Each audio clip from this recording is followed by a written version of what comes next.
Hello. Hi, how are you? Ooh, okay. I think we can go over if there's enough people here, we can go over the world model paper basically. There she is. Okay. Hello, how are you guys? Hi, how are you? I'm good. Right. I'm trying to put together some things project wise here, but as far as I don't know if you guys want to have any general updates about stuff. I know it's been a while since we met here. Where's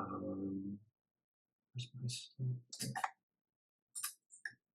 I got the Mendy, the one that's fMRI, I believe, fMIR. But I haven't used it yet. I didn't see an instruction manual with it, so I have to find what I need online.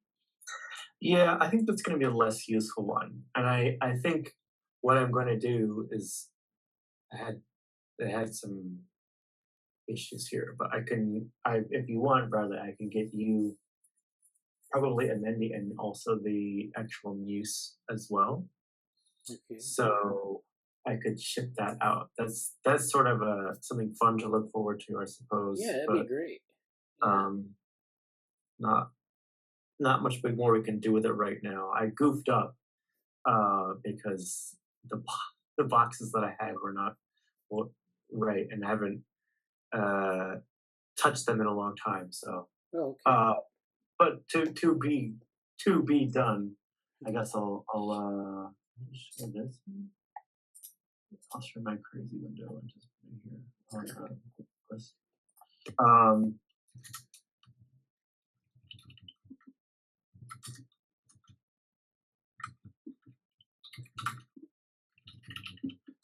Okay. That's still on the to-do list. Anything else we wanted to discuss? I thought the main thing I know we kind of had on many different occasions, the different groups wanted to go through this. I just copied it here to Yeah. Google Doc. I don't think it's the latest version. But outside of that, any other updates? I have a few things I'll say briefly, but any other updates? I don't have any updates. Yeah, I don't think so. Okay, let me get this prepared. Just to delicately reintroduce ourselves to what the other, I don't really want to say that. Sure. To what everything else looks like. Some of the stuff it was almost like, ooh, it's I haven't looked at it in a very long time. But I am going through things and trying to set them up on the website. I don't know how much of the recent memes or anything, Amanda, you've seen from like the Saturday mornings and stuff. I'll show the whole screen here. Not been keeping up. I'm going through, and that's fine. Don't worry about it. It's not really anything relevant to this. But I'm going through stuff to sort out. I was actually looking at this earlier, like wow, old school 2021 discussion group. But I'm going through these old things to find like looking at the methods project and just putting a lot of things back on the Medium post. That's not new, but I'm working on putting things into sort of their project format again and making use of the like the website. Like this is a draft right now of like the page for the project that will be on JoPro eventually.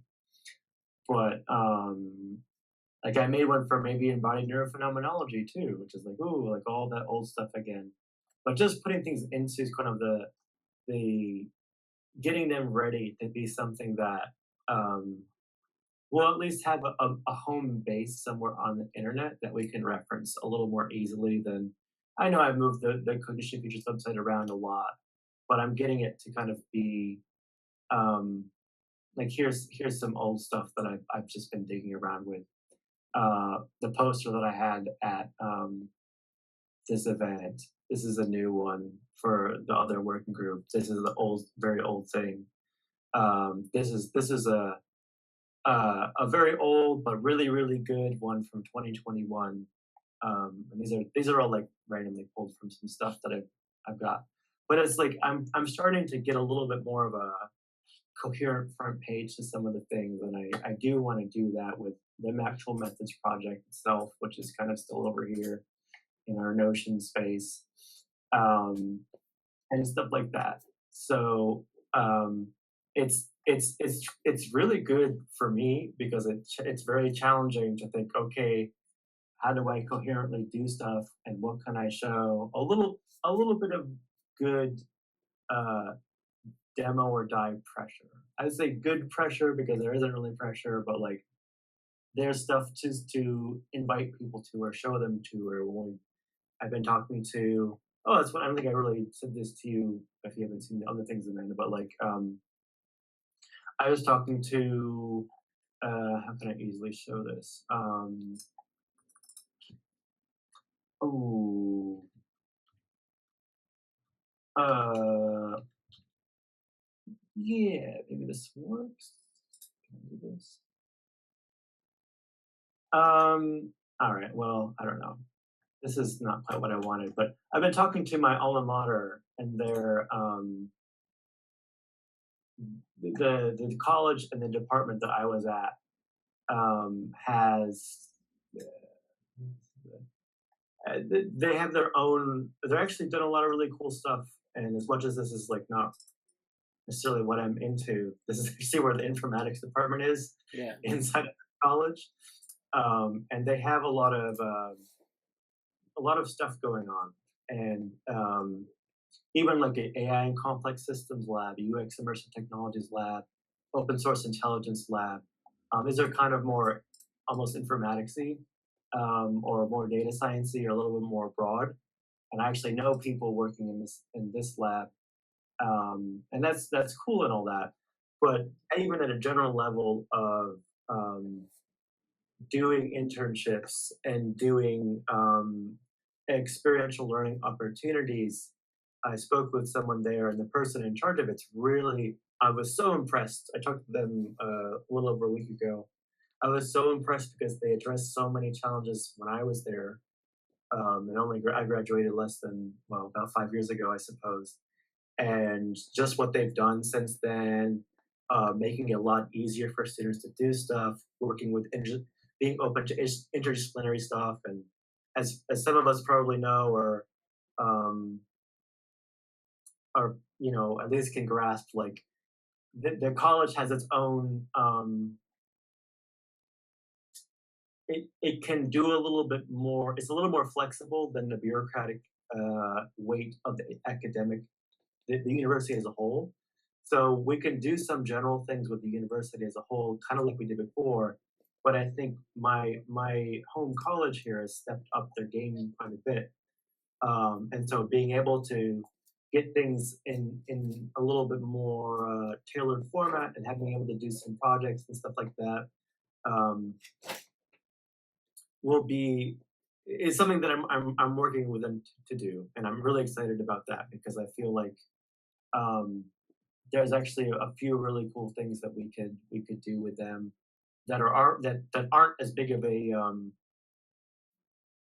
they're actually a little bit more in their wheelhouse than might otherwise seem. And I was at a really positive meeting with them about that. So that's sort of something I'm working with at my home institute, or alma mater, I guess, former institute.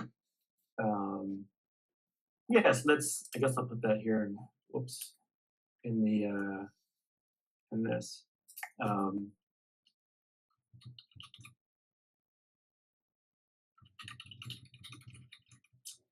that's news. But yeah, any questions or comments about? I know there's a whole bunch of broad stuff there. Any questions before you move on to other stuff? Okay. That said, I don't like. I know I've been talking about this for such a long time, and I get a sense that Amanda might want to try to do this tomorrow if we're also available tomorrow to do it, or at least get the ball rolling on doing this. So I'm okay with just jumping into that. Outside of that, I am digging around with this stuff. We could spend time here today if we wanted to thinking about this, or even talking. Like I was looking at the embodied neurophenomenology stuff, which is actually really cool. Like there's really cool stuff here. This is a great presentation. This still exists. This feels like a lifetime ago, right? But this is only over like a little year and a half ago at Embodied Intelligence 2023, I think, or was it Neuromatch? I think it was Embodied Intelligence. Embodied intelligence. But like, it's still here. Like, there's good stuff here. These quotes are really cool. Like, and I'm excited to kind of. I'm not, I'm not gonna dredge up a lot of stuff we don't want to deal with per se, but like even just trying to give this like an honest or like an earnest like what happened here. Like he's like, oh wow, like there's a lot of cool stuff here, and obviously Amanda has all the like the notes and stuff, and it it's a little bit far away in my mind, but like having the questions and getting what we were trying to build here was actually pretty cool, and I think I'm excited to kind of relight the torch a little bit and push things forward. So yeah, I feel like we would talk a lot about how to improve like the organization in Notion, and not that we need to stop talking about that, but I do think that what we have is like it definitely feels like enough to pick back up on after this break. yeah, and like for me personally, I think breaking it down into part of why I'm doing all this stuff with the website isn't like, yes, they're all landing pages at best. They're to filter to other things, but it really it's been very informative and motivating for me because like, oh, like we just like there's actually a lot here. It's just a little more things to refine and to push forward, and depending on if we're there's questions to be had, like are we still okay with meeting at this time? Is it still okay the pacing of stuff we want to do and picking back up, which we don't have to answer right now because I know we're kind of getting into things, but like depending on the interest and where we want to go, if we can return to this, and I'm happy to kind of keep building this up, to look at embodied neurophenomenology, to look at even my thing about like the minds over time, and like build out, okay, like here's a project. What would project number 2 be? What would 3 be? Is it the minds as a this kind of stuff? Like there's stuff here that's kind of on the cusp of being a little further along, I guess. So that's been exciting because I kind of haven't. I kind of forgot how cool the stuff is that we've been doing was. Yeah. So to see it has been nice, and I feel like I've been away from it a while, and also like I've never really done anything with this in terms of like how can like all these sort of things I'm learning at in my coursework now. I've never really combined that with what the project was about, both like in some of the NLP stuff we're talking about, the models, and also maybe data ethics, but specifically the methodological focus we were looking at, and the really cool this I know it's right here, like this stuff and that other image. I don't know if this is the revised image or not, but like the triangular image of the different parts of the project and stuff too. That Amanda drew, like that's all like that's cool stuff to kind of keep pushing forward on. So excitement, general, cool stuff, yes. But what I'm kind of inclined to do is just keep refining this and keep talking about, I guess, this.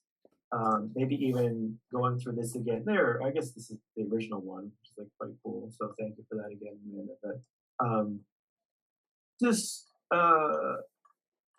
stuff to do here, but then also thinking like, okay, what is the next thing, or even how do we build off of this? Like I don't really know if embodied neurophenomenology is something you'd want to. I don't know what your feelings are about that, Amanda, and then you don't have to say right now if you don't have any strong feelings right now. But like, is it something you'd want to prioritize eventually outside of, not today, I guess, but or is it something that's kind of, well, we'll see, that kind of No, maybe. I'd like to keep working on it. I mean, at some level, it's like really broad.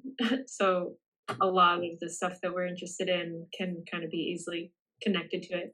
Also, as we play with these consumer um, EEG and FMIR or whatever, that's pretty closely related to this, or at least it has the potential to be. In its ideal form, it would be really useful for like putting into practice some of these ideas. In practice, I don't know how. I don't know. I haven't played with mine yet, so I don't know. But No, that's cool. Um, okay. Then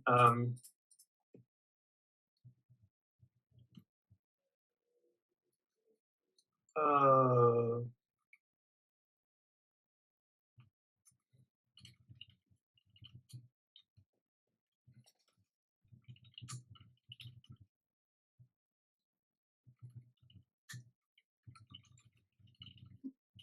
great. Okay. And that's all fine. Like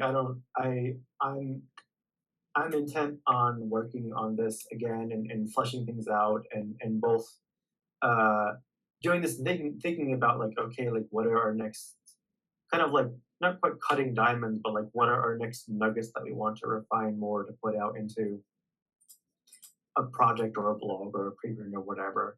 But like I'm not obviously in a hurry to do that. Just like what's the next natural flow of things. Okay, that said, is there anything else we want to talk about that isn't this before we get into this tonight? I'm okay. Just joining now. Oh, Yeah. So sorry. I'm kind of setting up for an event here. What have you been covering so far? it's really just been. I'll just really quickly state it for your. Yeah, It's thank basically you. just mostly updates. I Okay. talked. You know about.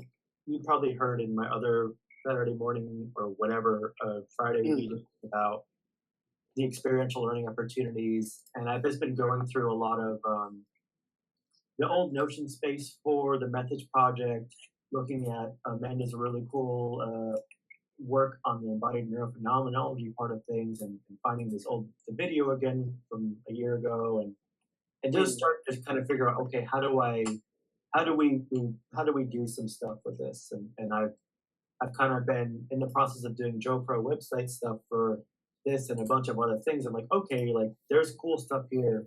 So it's kind of helped me look back at the Notion space, looking back at um, our a lot of our work here that kind of hasn't really been touched about.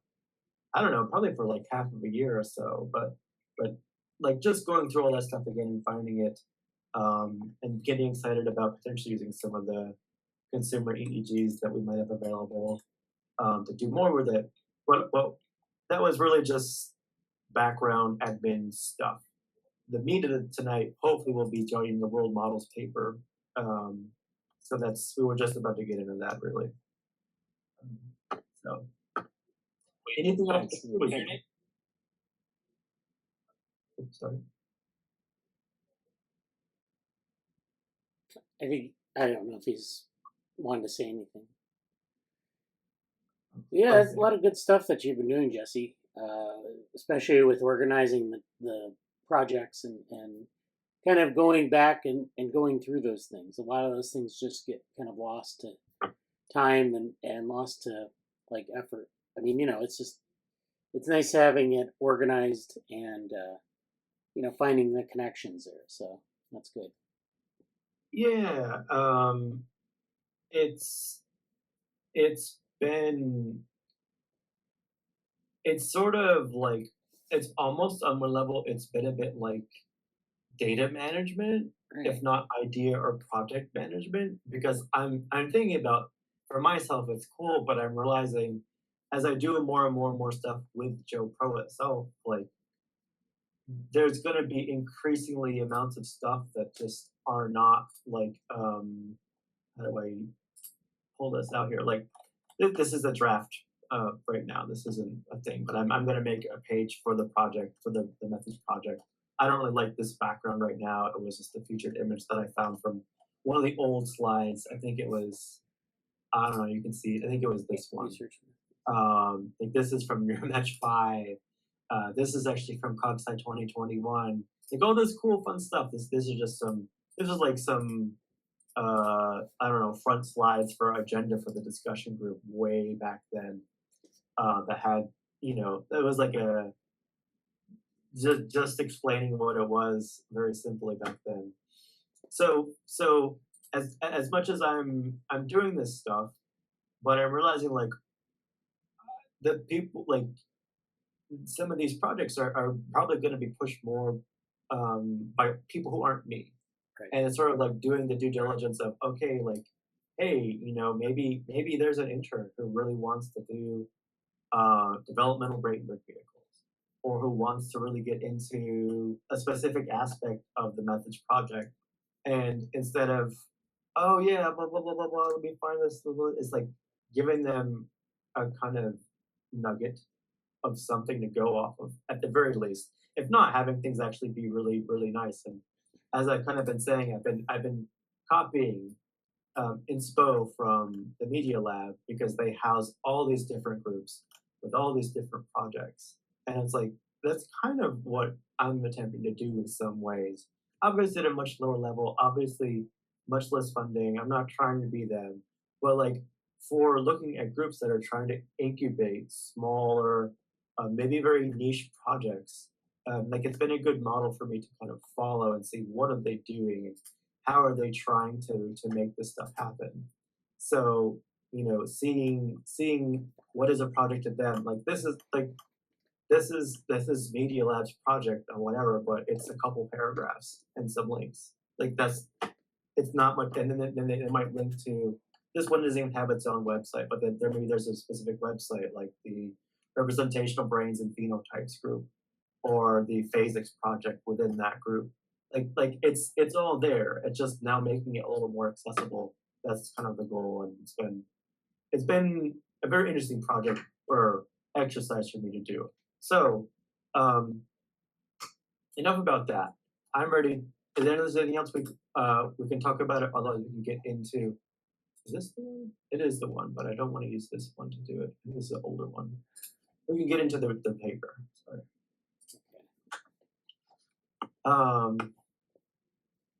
Yeah, let me close this out.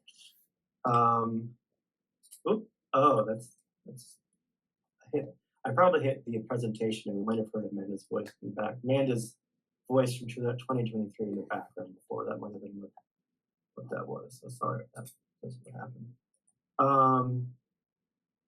Okay, so I mean, I guess I feel like we've talked about this somewhat. Did we actually get beyond like the abstract or anything, or do we just want to start there anyway because it's been so long? I'll just read the abstract straight up then. Classic idea from cybernetics literature is formulated by our guys who formalized and proposed a formalism for good regulation, EGRT. Unique perspective on intelligent autonomous learnings reliant on a type of compressed global representation, a world model. We'll discuss this modeling and regulation, requiring a revisitation of the historical and technical underpinnings relevant to regulating systems with communication, equilibrium, and feedback. Homeomorphic mapping between controller and the controlled system or model provides a reduced representation that preserves useful variety for all possible outcomes of a system. Several toy models challenge the notion of tightly coupled good regulation and demonstrate how diverse models of physical systems can address the challenges of far from equilibrium and out of distribution phenomena. Of particular interest are learning systems that utilize physical phenomena such as diffusion, criticality, phase transitions, rotational forces, and bifurcation. The EGRT is then connected to sampling of approaches and trends in machine learning, deep learning, reinforcement learning. We aim to recast EGRT as a model tool for machine learning and reinforcement learning architectures by considering the role of good regulation and complexity in understanding the performance of intelligent systems. Okay, that's kind of badass.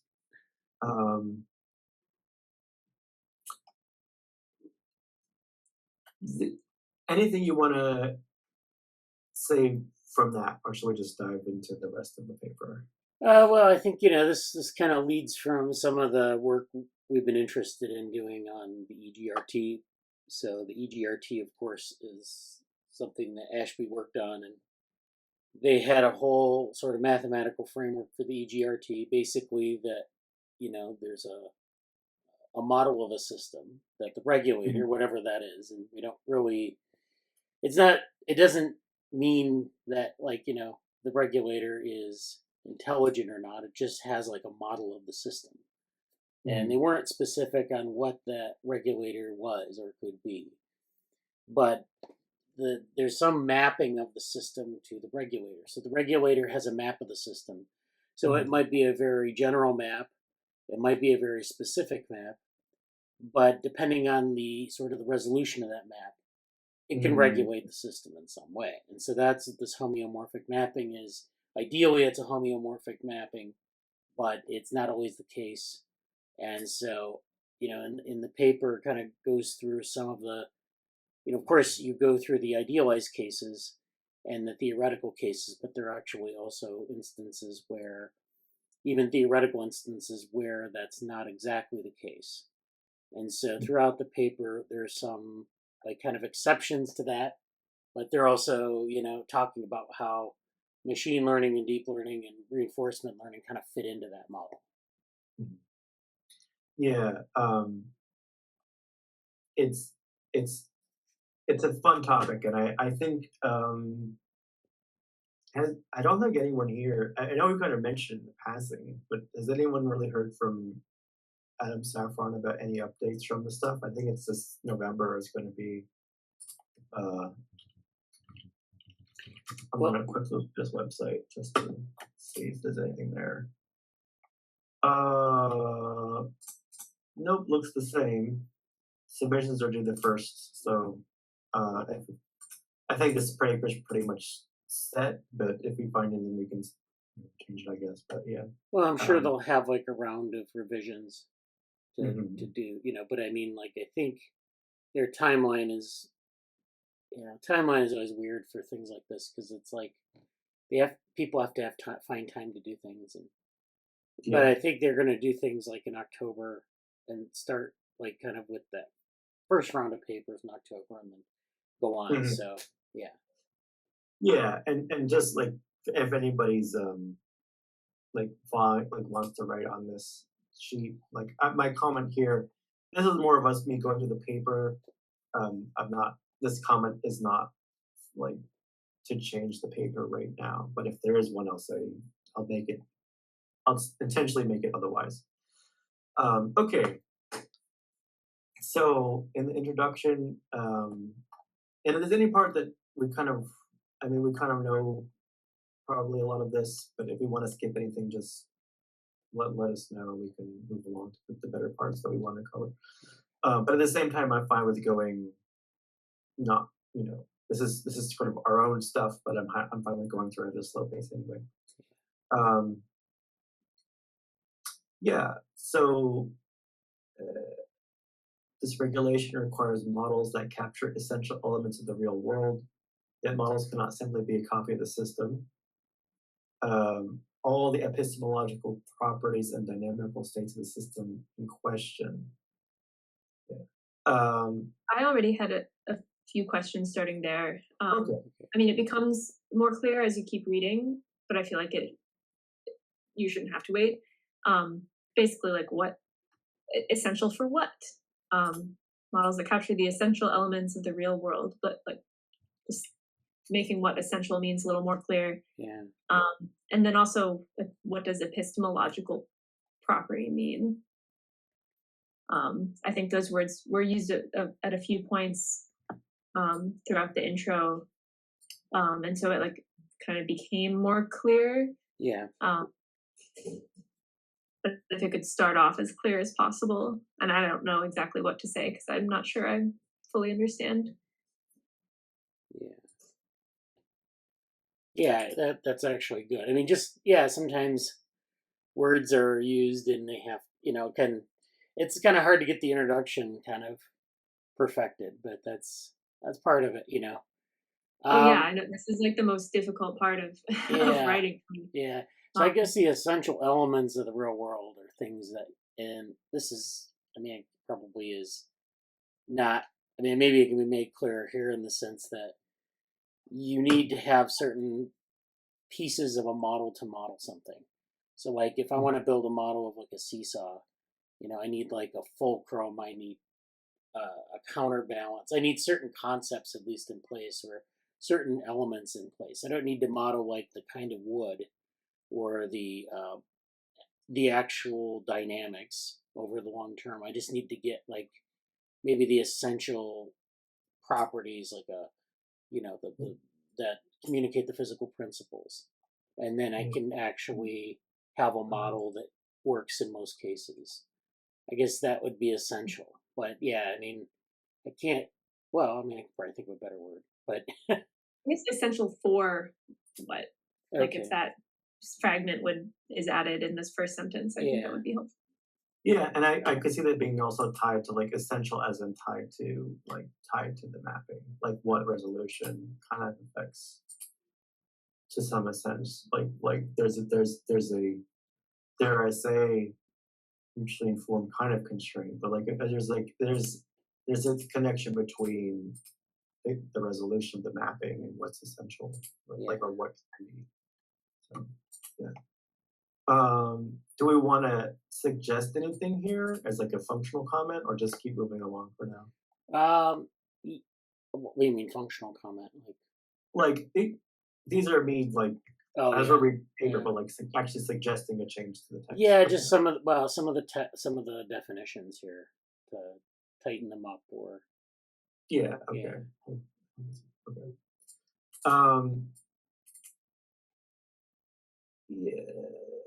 But in short, a larger scale model of reference is needed to achieve good global regulation across a variety of previously experienced and even not previously seen contexts. Okay. A good epistemological definition increases the precision of a generic model. Both processes and inputs are increasingly refined with observation. Excuse me. Iterative refinement results in a reinforced model of feedback based on an experience of behaving in the world.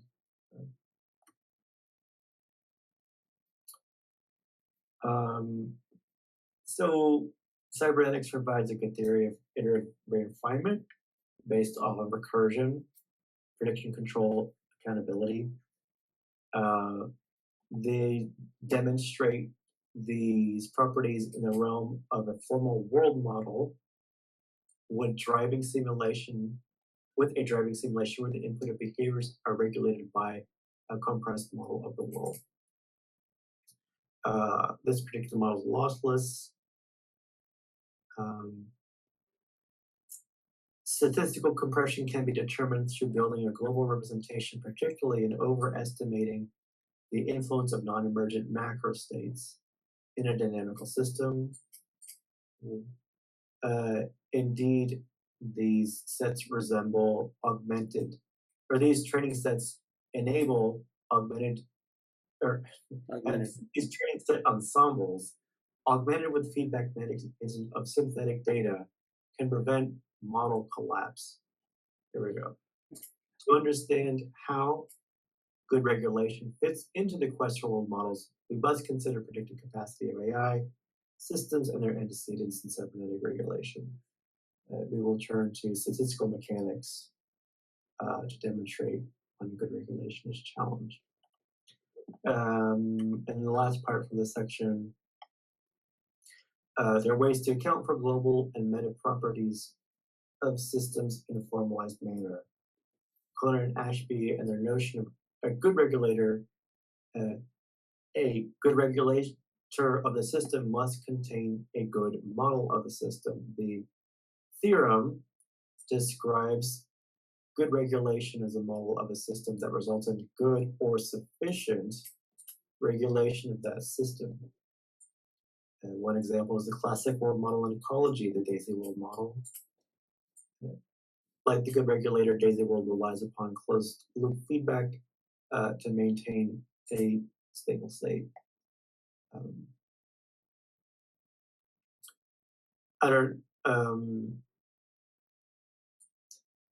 The system is defined by grid cells and implicit parameters. When the dynamics depend upon the initial condition, the critical parameter values produce good regulation resembling dynamic equilibrium rather than a global optimum. This is sometimes used as an example of rain control, where there is an active coordination between opposing objectives. Perturbations can drive the system away from this equilibrium state. That state can be robust, with long-lasting with respect to unexpected phenomena.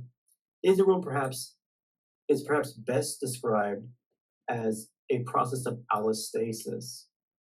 Allostasis allows the system to operate across multiple states rather than returning to a set point.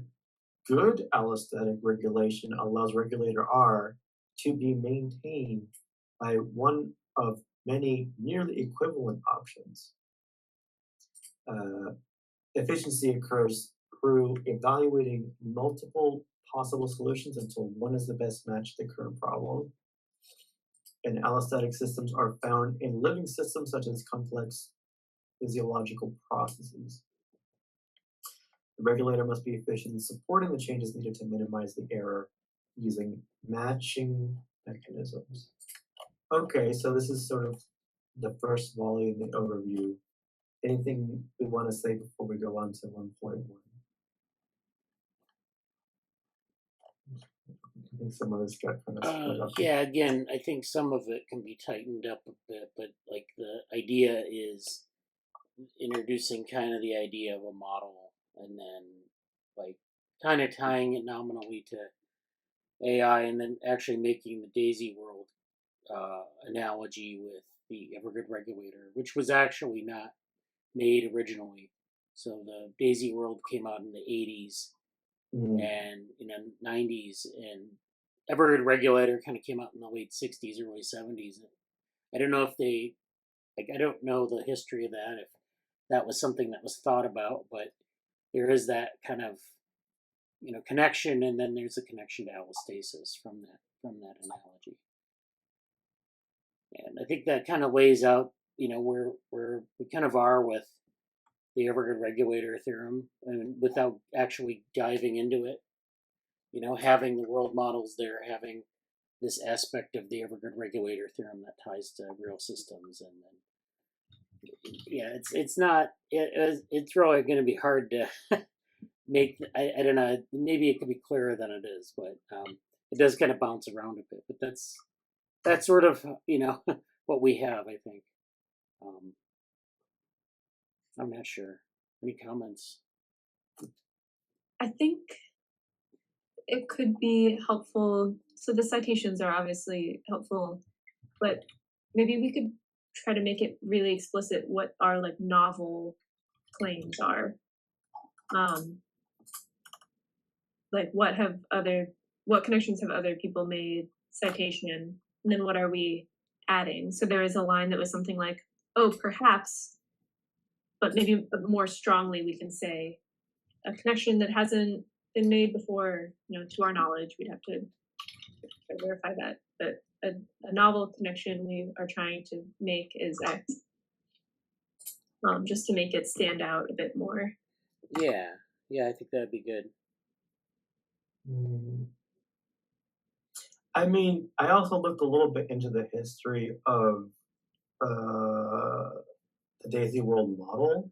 Yeah. I'm not super familiar with like parts of the like the Gaia hypothesis and stuff. I know that was like a motivating thing, but they could maybe go through that way if we wanted to draw into that. But I think more importantly is what Amanda's saying. Like I don't have a great thing to say for that, but I think that's there's something there. Yeah. Yeah. Yeah, I think that's good. I think I think I do like that we're getting into allostasis here. Yeah. Okay. Anything? I guess is that all before we? Is that Yeah. enough to skip over? Yeah, I Okay. think so. And is the pacing good, or do you want me to skip around more, or just kind of go through it fully like this? I think we probably can go at this pace. It's fine. Okay. All right. Let me know if that changes. All right. So how is good regulation formalized and made expressive? As a linear mapping between environment and the internal model, good regulators are reliant upon what properties of the system can be captured or represented. It's a pretty interesting statement. In what way? The good regulator was originally envisioned as a homeomorphism, which requires preservation of a system's empirical structure. Maintaining this homeomorphism may or may not be contingent on, this is sort of awkward formatting, sorry, the system's global structure in a world where experience is independently identical and identically distributed, ID, where experience is, ID, easiest within which to learn and generalize. Engaging with the concept of the EGRT allows us to go beyond the simplistic conception of the world to characterize data inputs in novel ways. This requires us both to reevaluate the historical concept of EGRT and incorporate more modern insights from control engineering, complexity theory, and cog-sci. In control theory contexts, better, maybe this should be like this. Better is defined by an active agent that can influence the environment. Oh yeah, yeah. The state, and I'm just as I'm reading it, the state space approach of control theory does not result in easily regulatable system dynamics, only an approximation of best case scenarios. What is needed is an active process of self-organization originating from the system's dynamics. Ashby's coupling mechanisms states that self-organization can only occur when two systems, S and R, are additively coupled and the former excuse me, acts as a control parameter. While this does not account for the feedback dynamic or for feedback dynamics or account for information content, it does provide a level of interaction that mimics world model level intelligence. One interesting feature of the theorem is it, yeah, all right. For world models is the law of requisite variety. The law states that diversity and flexibility of a modern representation effectively manages and regulates a complex environment related to the reachability and observability of a dynamical control system. Proper variety in R includes a list of responses to cover all possible behaviors of S. Only variety, not noise, can destroy variety. In a well-regulated system, the number of states, variety, in S must be matched by the number of system states specified by R. This is related to the informational consequences of model fitting and problem specification. through obfuscation or misclassification, a complex world can destroy a model with very few observational states. While models with many potential observational states can destroy perfect observation of the world. The model representation must have three properties. One, a list of control responses, what to do in each case to cover all possible conditions. Two, decision rules for generating all possible control responses. And three, the authority and structure to become a self-organizing system in order to generate appropriate control responses. In game theoretic formulations of GRT, the variety, non-noisy discrete, relevant to our good regulator is expressed in possible moves either against the world or against other models.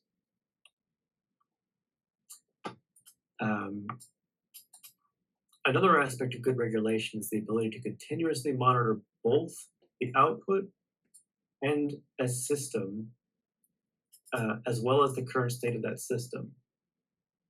Good regulation requires a recursively updated model that also contains a global reference point. In trying to maintain continuous good regulation, the real world can destroy the original mapping through oversampling, being overwhelmed by noise, or being unsuited for a changing world.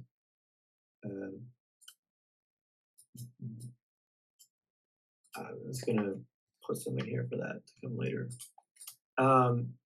This may be due to a lack of homeomorphic mapping or sufficient initial variety, or both.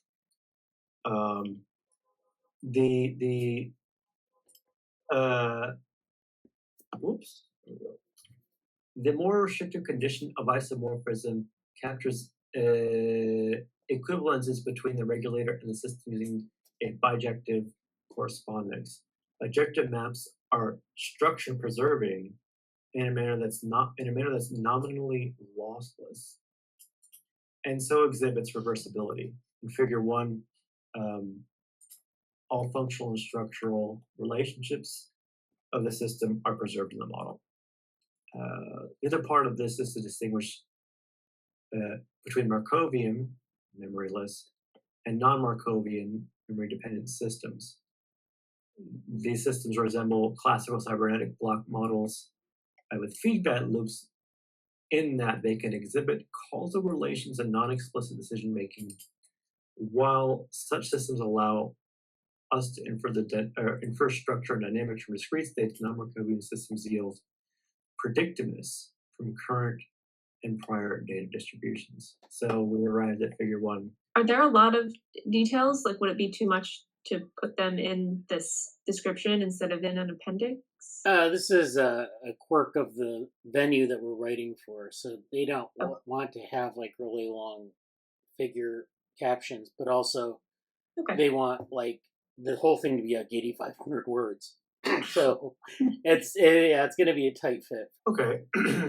Do we want to say anything else about this, or just move on past that? Well, that's the figure, that the standard figure of the good regulator. So this is, these parameters and letters are kind of described in the text. So it's, people will be going back and referencing this figure again and again. So it's not, it's important that it's there, but it's also, it's always maddening to make sure that your notation is consistent, because you name something by a letter and you want to make sure it's back up to the figure. But yeah, that's.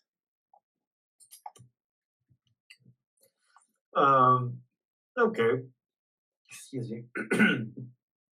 In the context of memory and memoryless and memory-dependent systems, there are three frameworks that embody the notion of good or sufficient regulation: Markov-dependent processes, state space models, and rule-based systems. The first can be fully stochastic, or in the case of POMDP or POMDP, POMDP models partially observed uh, MDPs are key aspects of active inference and provide alternative to teleological mechanisms traditionally invoked in cybernetics literature. State space models are the most directly relevant to control theoretic formulations of EGRT, but like transformer models are limited in their expressiveness. For sequential systems such as LLMs, transformers can be superior to state space models. State space is equivalent to partially observed Markov processes within the states. We can use such models to estimate the true number of states in the system or as a control mechanism, which requires a compatible number of states between S and R. Rule-based systems are formalized in the mathematical axioms of ABMs. Through rule-based systems, we can construct models of self-organized systems. And for the systems of systems complexity, when dealing with multiple tasks. Each of these approaches provides a means of achieving EGRT and have their own advantages and limitations. Regulator system coupling is a set of reciprocal interactions or bidirectional communication between a controller and the system on a common domain. Maturana, that's the biology of cognition, and figure 1. Consistent bidirectional communication between controller and the system on this domain is a hallmark of regulation. Something not fundamental to these other systems. Importantly, this domain is constantly changing as the dynamics of interaction unfold. As discussed in the context of homeomorphism, discrete EGRT systems can be approximated using matched domains. Figure 2 here demonstrates two scenarios where a regulator controls a system that provides feedback to the regulator. Figure 2a features a regulator with a small number of states trying to regulate a system with a larger number of states. In this case, the system is fairly well modeled and is an example of near isomorphism in terms of output or feedback. The differential maximal information is twofold. Figure 2b shows a controller with significantly more states than the control system. This is a poorly modeled non-isomorphic system with 15-fold differential maximal information. High-passing aliasing may result as output or feedback. Do we want to go to the model, the images, or just? Yeah, that's the figure 2, and that's, I think you've seen that before. That was one of the embodied cognition talks, like from a couple years ago, where we worked on this figure actually for some reason. But all I know is that like we have it in our materials. So I just went through this example to show like if you have states in your regulator versus states in your system, and there's a difference, then that can affect the performance of regulation. So this is like these are discrete states, and there's a difference between different states. Oh, okay, Morgan, thanks. And if it's basically the same number of states, it should be able to achieve good regulation, although there are other factors that play into it. But do we want to look at Appendix B or not right now? Well, I mean, we could look at the appendices real quick, but it'd probably be better just to go through things. But I mean, yeah, we can look at the appendices. I might not read it all. Just kind of look what we got here. So this is the other reason why they're appendices, because we get that 8,500 word limit, but we can also do like the appendices as like extra space, basically. Bless the appendices. We've got regulator capacity. World models of a system must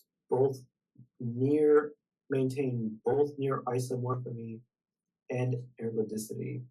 a local model that matches the states inherent in the corresponding subsystem and global model that matches the I assume you mentioned, is ergodicity up here specifically? Well, yeah, we talk about it later. Okay, So yeah. it's in the paper, but yeah. Okay. Components of good regulation. We've got feedback, feed forward, output, input. This is for the terms, internal models. Okay. Yeah. Okay. I mean, I don't.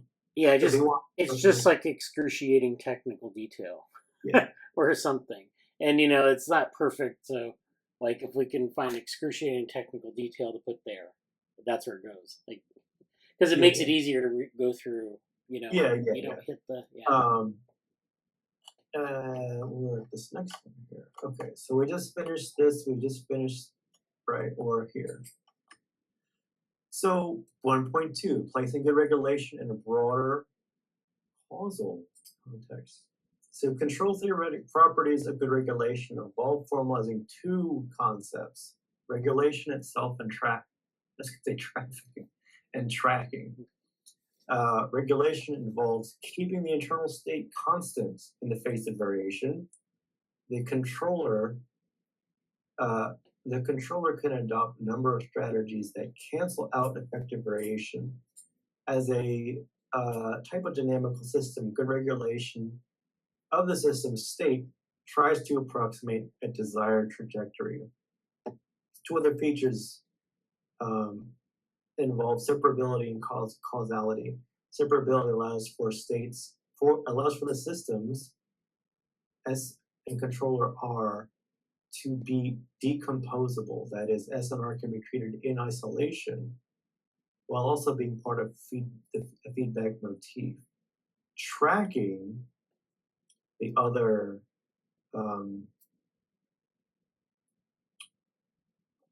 concept. Was up here. The other component to this. Tracking involves quantifying interactions within the homeomorphic mapping relevant to that system. Tracking requires two things from the controller: measurement and response. Namely, R measures S at T and responds through feedback, positive or negative, at T plus 1. The goal of the controller is to counter uncertainty encountered by a system, leading us to a formalism for closed loop feedback. So SR bidirectionality is a common motif which serves as compositional tool for building very large cybernetic systems. The regulatory goal of each motif is to optimize the learning objective for open learners, or game theoretic agents to optimize fundamental units of regulation. Focusing on sequential good regulation, LLMs can be reformulated as a discrete stochastic dynamical systems, and the controlled theoretic concept of reachability. In this case, reachable space regulated outputs where output probabilities can be derived for a set of input sequences given a specific prompt. So, the image. While system homeomorphism is adequate as a representational strategy, more sophisticated mechanisms are required for prediction and control. Like that. The PID model is a common example of a good regulator that generalizes to dynamical systems and discrete systems alike. Control proceeds via linear generative models constructed via variation-free energy minimization. Variational. PID, proportional, integrative, and derivative regulation incorporates isomorphic SR relations, the error value between the targets and the observed state of a given system. The proportional aspect measures the present error value while integrating though the integrative aspect characterizes past values of the error. The derivative component accounts for possible future trajectories based on observations and past and present. In short, P and I construct a model for D, which does not generalize outside of constraints P and I. Even if the controller is able to observe the system for infinite time, conflicting objectives can make generalizability difficult. While the PID model opens up the possibility of optimizing complex systems for one-to-one correspondence, thus meeting the most restrictive criterion for good regulation. Physics models provide a nice example of this, as compact representation is sufficient for a complete description. Thermodynamic inspired models of good regulators are particularly well suited as a stand-in for world models and determining specificity of possible future trajectories.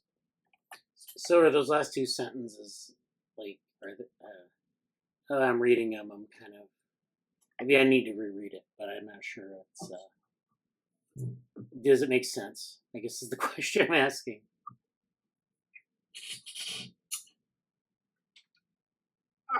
I'd like to look, I don't know what this specifically is a reference here. Yeah. But like in general, I think so, because it's getting at the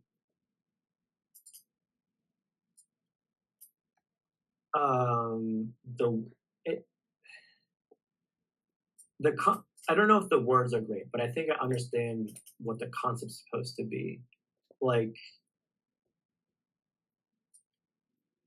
it might, maybe we should say what a complete description is, or that if that maybe isn't clear, unless that's related to this, which I don't know.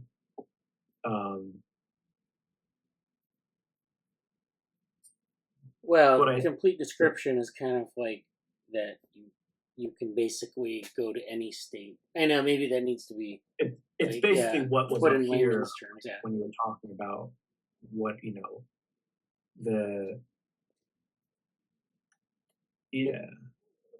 when you were describing like what good regulation is, it's like, okay, like this is I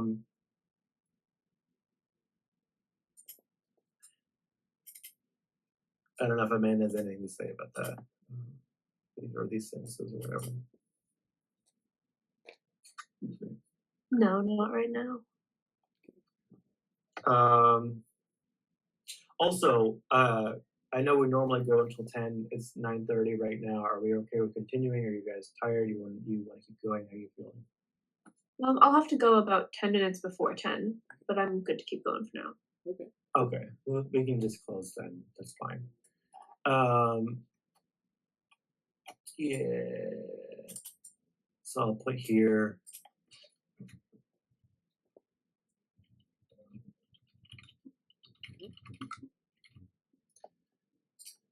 Okay.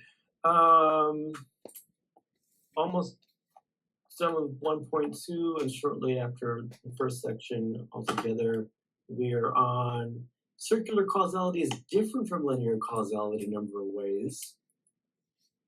Bates provides an inherently non-linear view of cybernetics causality, which involves the evaluation of multiple plausible relationships arising from interactions between controller and system. Over time, Pat and Odom propose that systems with feedback are a special type of cause and effect, where individual inputs result in nonlinear outputs, producing large effects from small feedbacks over time. Regulators can stabilize the behavior of a system by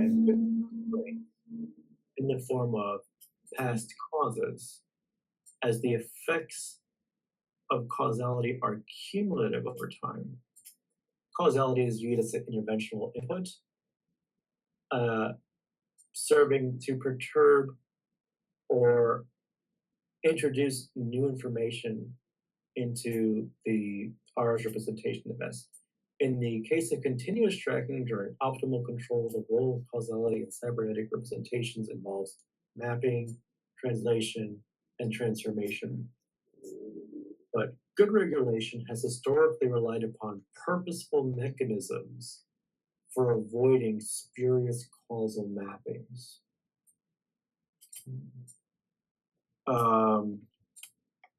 The cybernetic definition of teleology is quasi-predictive. Control is achieved when the controller or agent becomes aligned with the system in time and or space. According to other views, so-called teleological behavior is guided by imperatives for future survival given past restraints.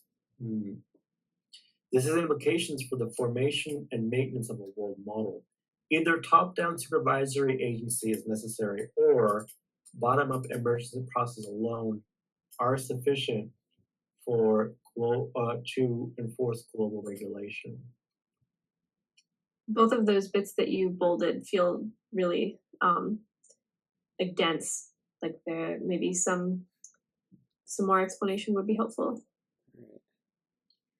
When you say really against, like dense, like right? Okay. And important. Yeah.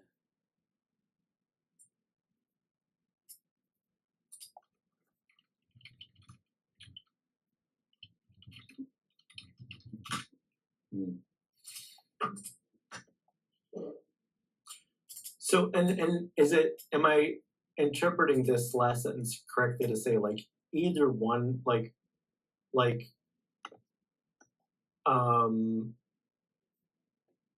where did this section start?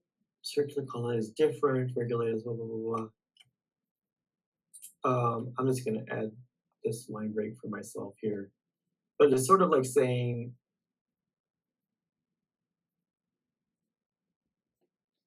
I guess we're saying like there's a either top-down supervisory, it's either top-down is necessary or bottom-up emergent processes alone are sufficient to enforce globalization. Meaning, like,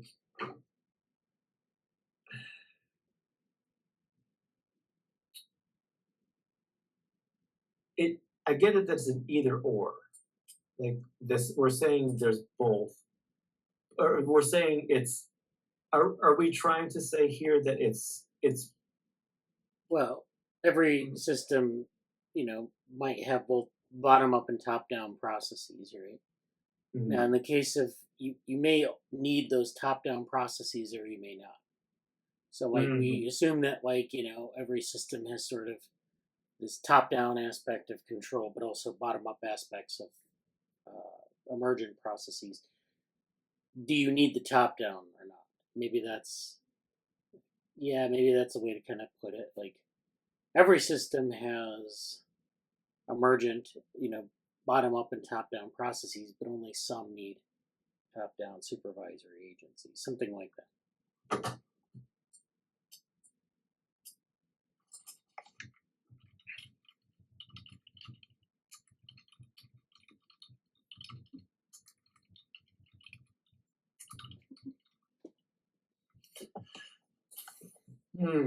Yeah, and it's I know there's sort of more to be said about this too, but like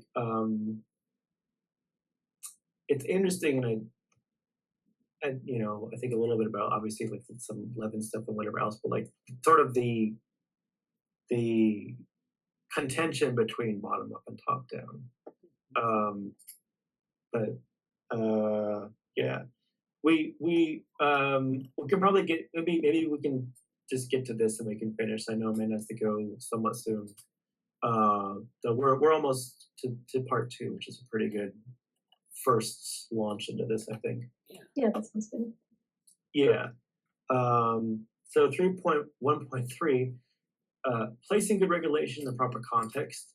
Yeah, how do we assume that a world model does not live in an alternate universe of misattributed causal mechanisms? I actually love that sentence for some reason. I just like it. I think it's fun. but also like, yeah, it gets the point. Before we apply closed-loop feedback construct to actual systems, we must clarify the multitude implications of good regulation. These two guys define goal directness as an adaptive behavior controlled by negative feedback, which is consistent with modern notions of reinforcement learning and cognitive control. Yet the Wiener formulation conflates goal-directed teleological agency with non-purposeful control. Canfield discusses that while functional analysis might imply teleology, using axioms that make distinctions should stress law-like relationships over purposeful ones. This is not just about ascribing purpose where none exists. It may also incorrectly imply spurious causation. Control should be neutral with respect to a goal. With respect to a world model, this can be done with a translation schema that makes no mentalistic assumptions about the world. One viable alternative to cybernetic teleology involves second-order control using a version of the Ashby box. That's pretty cool too. Yeah, the Ashby box is a real thing. So Yeah. What does maybe I missed it? Mentalistic, was that part at the end of the paragraph the first time? yeah, that yeah, I think that might be kind of the word that they use in that citation, but basically it's, ascribing sort of mental properties of the regulator. So that might be some, yeah. And,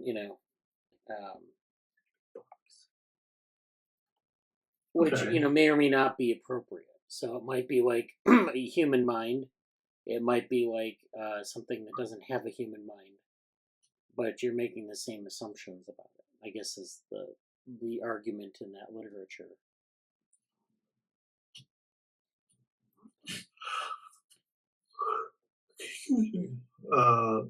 Ashby box. Through the autonomous means, an Ashby box constructs, deconstructs, reconstructs self-function.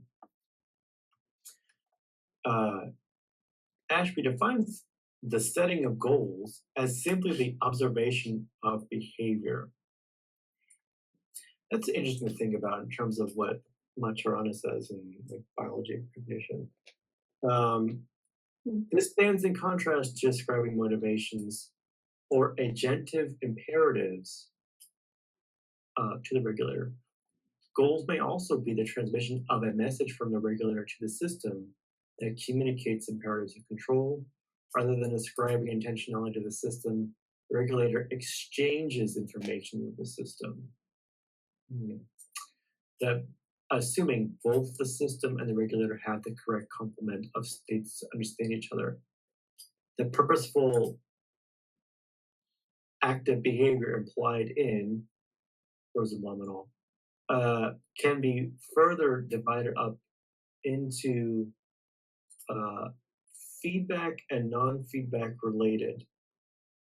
We argue that in most systems not explicitly driven by the imperatives of an organism, or I'm going to start that over. We argue that in most systems not explicitly driven by the imperative of an organism or computational agents,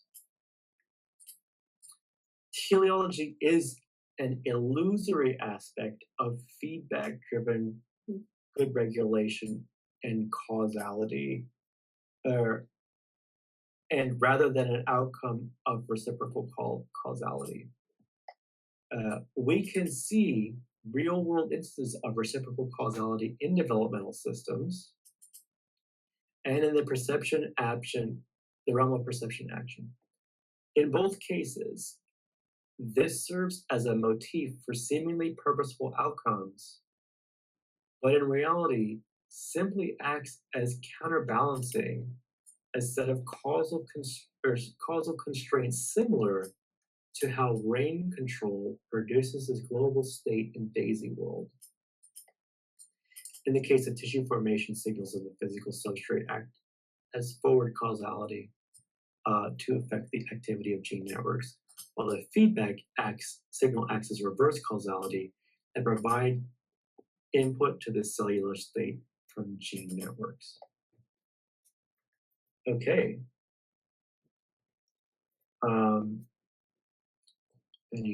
Any comments on this? This is getting to some of our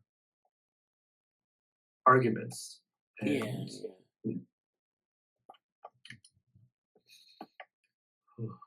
yeah. Yeah, so I mean that's and it comes it revisits the whole Daisy World example, which is why it's in there. And I think it's nice to draw back to that. Yeah. But also, this whole argument, the reason it's there, I guess, is because obviously there are people who think that artificial neural networks are sentient, and you can have your opinion about it, but it does clarify what people mean. So this is why kind of you get into this idea of whether something is purposefully controlled or whether something is just being controlled and so to make that distinction in the models, because in machine learning and that people make that confusion quite a bit. I didn't want to be I didn't want it to be crabby with respect to AI sentience. Yeah. But yeah, that's where this is coming from, basically. I think it's to that end. I think it's. I don't want to use the word diplomatic necessarily, but you're. I mean, people who disagree with that will disagree with that, but I like how it's stated. Yeah. And I think it's a really interesting topic, broadly too. What's at hand? Yeah. So I think we're basically at stopping time. So any other questions or comments? I know, Amanda, you're gonna go. So yeah, I don't think I have any more. okay. We start this tomorrow. Yeah. Is tomorrow gonna work for you, Bradley? Or I'll be available. Okay. Well, I think we can get a pretty big chunk through. I'll try to. Yeah, I should be here too. If not, there's one thing that I may have to travel unexpectedly, but I don't think it's going to happen. So I'll let you know as soon as I can. But I intend to be here otherwise. All right. Okay, this is fun. This is good. I'm glad we're doing this finally, and I'm excited to kind of be reviving all this stuff, both for Cognition Futures broadly, and then this paper has been something we wanted to work for a long time. So I'm glad it's happening. Continue that hopefully tomorrow. So yeah, thank you everybody. And I'll talk to you then. Talk to you later. Thanks. Talk to you soon. Talk to you soon. Bye bye.